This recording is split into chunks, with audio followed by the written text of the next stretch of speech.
ಎಲ್ರಿಗೂ ನಮಸ್ಕಾರ. ನಮ್ಮ ಅಡುಗೆ ಚಾನೆಲ್ಗೆ ಸ್ವಾಗತ. ಇವತ್ತಿನ ವಿಶೇಷ ಆರೋಗ್ಯಕರವಾಗಿರೋ ಅಂಥ ದೋಸೆ ರೆಸಿಪಿ, ಮೊಳಕೆ ಕಾಳಿನ ದೋಸೆ ರೆಸಿಪಿ. ಮೊದಲನೇ ಸ್ಟೆಪ್ಪಲ್ಲಿ ದೊಡ್ಡದಾಗಿರೋದು ಬಟ್ಲೆ ತಗೊಂಡಿದ್ದೀನಿ. ಮೊಳಕೆ ಕಟ್ಟಿದ ಹೆಸರು ಕಾಳು, ಸುಮಾರು ಒಂದು 100 ಗ್ರಾಮ್ಸ್ ಅಷ್ಟು ಹೆಸರು ಕಾಳನ್ನ ಉಪಯೋಗ ಮಾಡಿದ್ದೆ.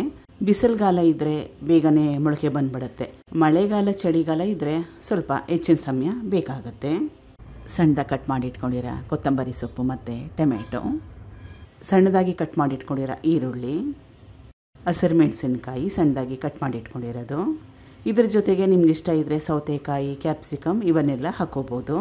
ರುಚಿಗೆ ತಕ್ಕಷ್ಟು ಉಪ್ಪು, ಚೆನ್ನಾಗಿ ಕಲಿಸ್ಕೋಬೇಕು. ಮಿಶ್ರಣ ರೆಡಿಯಾಗಿದೆ. ಇದು ದೋಸೆ ಹಿಟ್ಟು, ದಿನ ಮಾಡ್ತೀವಲ್ಲ ಅಕ್ಕಿ ದೋಸೆ, ಅದರ ಹಿಟ್ಟು. ದೋಸೆ ಬ್ಯಾಟರ್ದು ಪ್ರಪೋರ್ಷನ್ ಬೇಕಿದ್ದರೆ ಡಿಸ್ಕ್ರಿಪ್ಷನ್ ಬಾಕ್ಸಲ್ಲಿ ಕೊಟ್ಟಿರ್ತೀನಿ, ನೋಡ್ಬೋದು. ದೋಸೆನ ಹಾಕೊಂಡ್ಮೇಲೆ ಮಿಶ್ರಣ ಮಾಡಿಟ್ಕೊಂಡಿದ್ನಲ್ಲ ಅದು, ಎಣ್ಣೆ ಅಥವಾ ತುಪ್ಪ,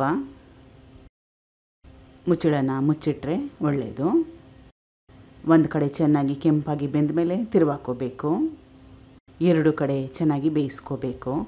ಇಷ್ಟ ಇದ್ದರೆ ಮೊಳಕೆ ಕಾಳನ್ನ ಆಫ್ ಬಾಯ್ಲ್ ಮಾಡ್ಕೊಂಡು ಕೂಡ ಉಪಯೋಗ ಮಾಡ್ಬೋದು. ಹೆಸರು ಕಾಳು ಹಸಿ ಇದ್ರೂ ಕೂಡ ಚೆನ್ನಾಗಿರುತ್ತೆ. ಅದಕ್ಕೋಸ್ಕರವಾಗಿ ನಾನು ಹೆಸರು ಕಾಳನ್ನ ಬೇಯಿಸ್ಕೊಳ್ಳಿಲ್ಲ. ಈಗಿದಾಗಿದೆ. ಮಿಕ್ಕಿರೋ ಹಿಟ್ಟಿಗೆ ಸೇಮ್ ಪ್ರೊಸೆಸ್ನ ಫಾಲೋ ಮಾಡಿ.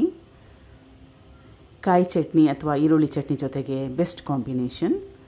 Thank you for watching. ಧನ್ಯವಾದಗಳು.